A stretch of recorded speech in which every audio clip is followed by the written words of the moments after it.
Hello and welcome back to the channel. This morning, I felt the need to jump on this topic right here. What does the future look like? More specifically, what does the future look like for the next generation? I pose this question because it is becoming more and more clear that as things spiral downward on this earth, that there are some people who simply do not care about the next generation. There are things that are happening that is literally destroying the planet. But there doesn't seem to be any forethought as to what the future generation is going to be faced with. So we're talking about grandchildren and great-grandchildren. And those that are being born into the earth today, they are going to be looking at something totally different than what most of us are used to. Not saying that the planet was in the greatest of shape during our time on this earth, but as we move more and more into the future, we are going to see that the next generation is not going to be happy campers at all. Now, part of that is because of how the earth is being treated. The Bible talks about how the earth is groaning because of its treatment. And I'm talking about the actual planet, right? That doesn't even include how we deal with one another, how people are treated by people, you see. And so, as we move into the future, things are looking more and more bleak. Many times you'll see a futuristic movie, and they will show where the food is so scarce that they are actually eating supplements, pill-like supplements as a meal. They show where people are attempting to become hunter-gatherers again, but don't have the skill to achieve it. Some of these future films also show where the food that people hunt for is extinct. Animals.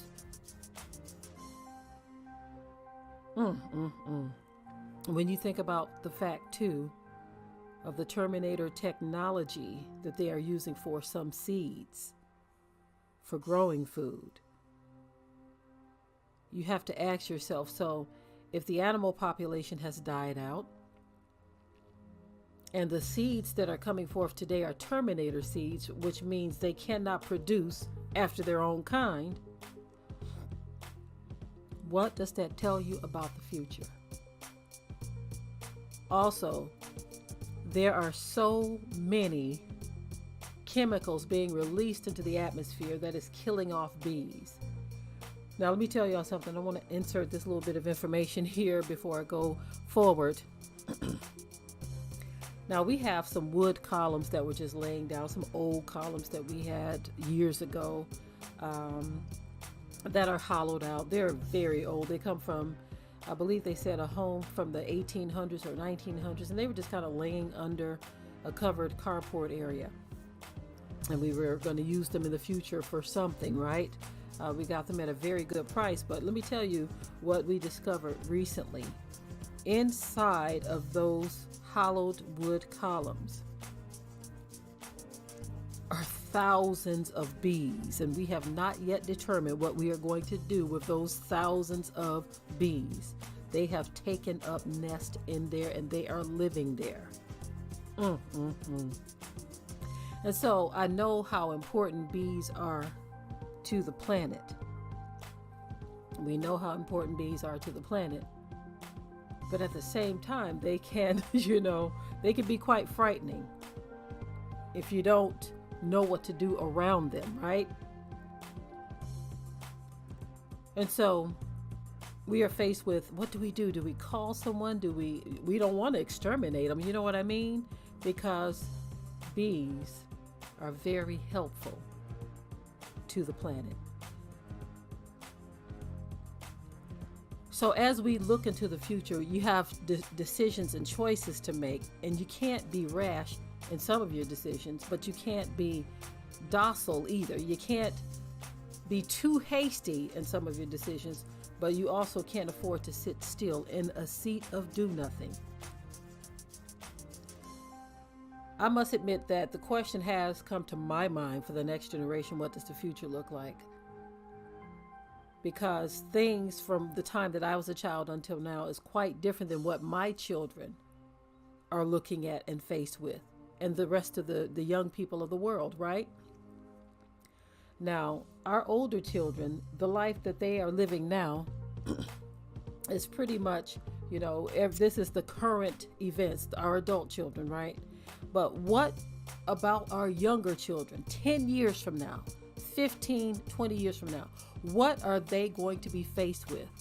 What condition is this planet going to be on? What have mankind done to this planet to ensure that their futures are going to be dark and dismal? Now, of course, those of you who know what I believe, the Bible specifically says certain things. Certain things have been prophesied, right? So I don't believe that we are to worry about these things. I'm just bringing this to the attention of those who want to believe that the Most High doesn't exist.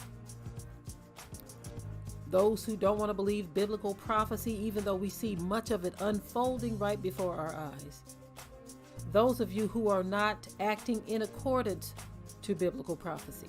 Those of you who are not living in accordance to biblical prophecy, but those of you who are just living your life as if there is no tomorrow. Meaning no preparation, no care nor concern about how you treat the planet, no care nor concern about how you treat others. What does the future look like for the next generation?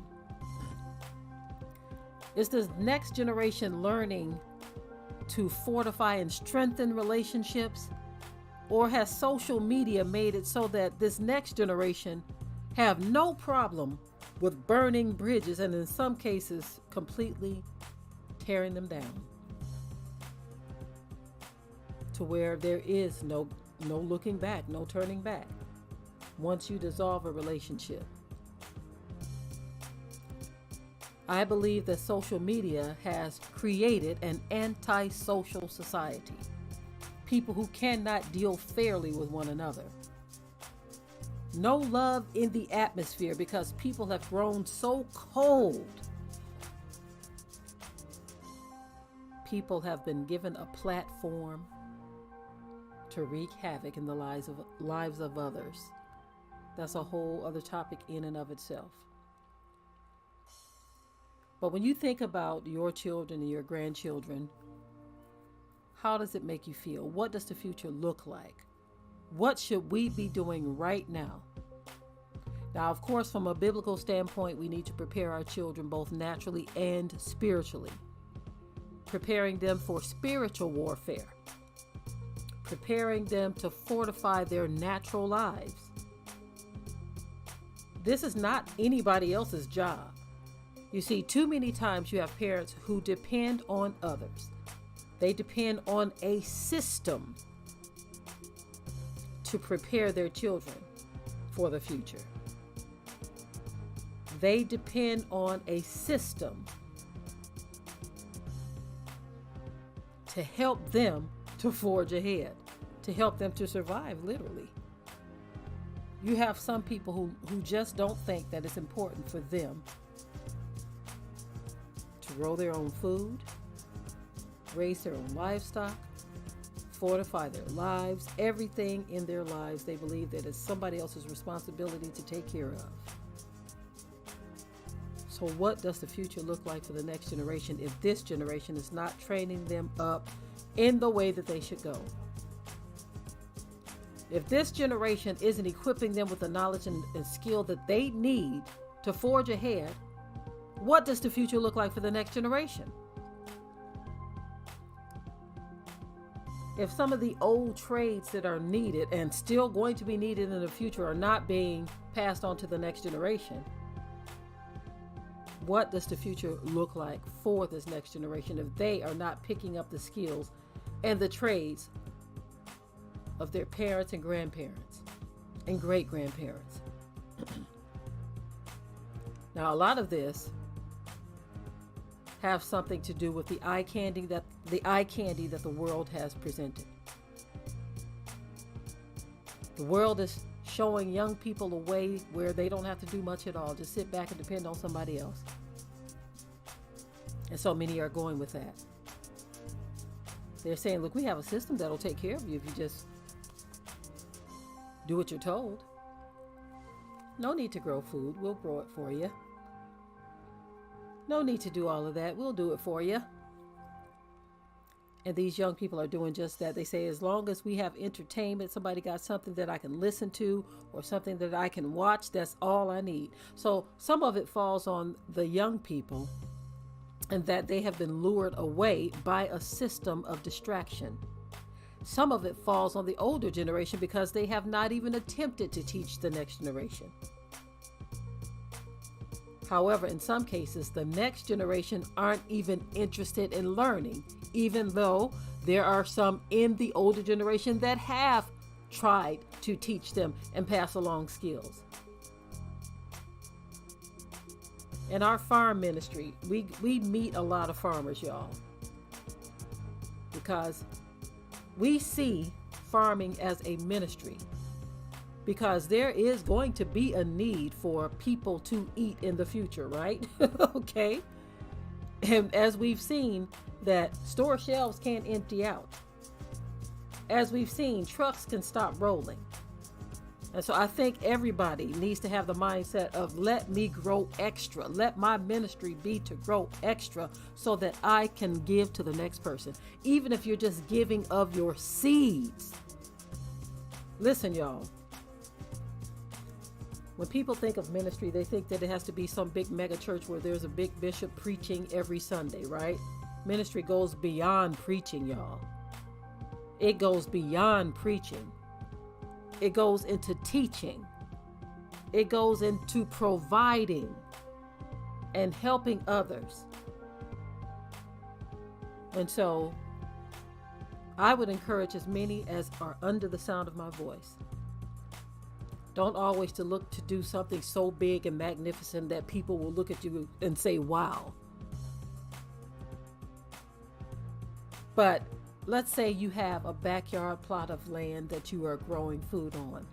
What if you set aside a section where you're going to say, look, I'm going to grow food right here.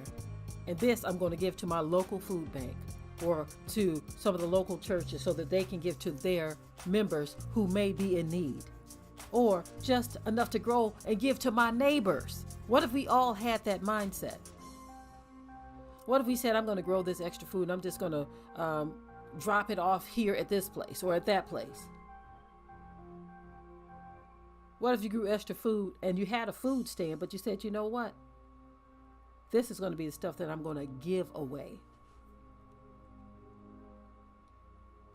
So as we look into the future, we can sit here and wonder what the future is going to look like, or we can do things collectively to improve the future for the next person and the next generation, passing on skills, knowledge, understanding, putting them in the mindset of helping others as well. What if you trained your children in that way so that the next generation knows that, look, you got to do something, you got to do something. Too many people are sitting their children down in front of televisions and video games, and that's all they know to do. Because everybody thinks that the future is etched in stone. They believe that the future, well, technically it is, as it relates to the Creator, okay? But everybody believes that the future for them is just going to be, hey, it's going to be pretty much like it is right now today. Nobody thinks that things in the future are going to spiral downward to the point where it's going to be a struggle just to live or just to survive. So this is why we encourage people. We encourage people to understand what the Bible says when it talks about the future of this planet. There are certain things that if you do these things, you are guaranteed that you're going to be all right. Guaranteed. And much of it deals with having faith and trust in our Creator. Now, for those of you who don't believe He exists, I don't know what to say for you. But guess what? The Bible says how there's going to be a time that regardless to whether they want to or not, it says every knee shall bow and every tongue shall confess that the Most High is who He say He is. He is the creator of heaven and earth. So anyway, if you have the right perception of the future, the right understanding of the future doesn't have to look so dark. Of course, we know certain things are going to unfold because it was already prophesied. But we also know that the Most High says, I have made a way of escape to those that believe. So if we keep that in mind and we do what it is we must do in this hour, we can walk into the future without fear. All right, y'all, I am done with this video. Thank you for tuning in. Leave your comments below, but until next time, enjoy the rest of your day.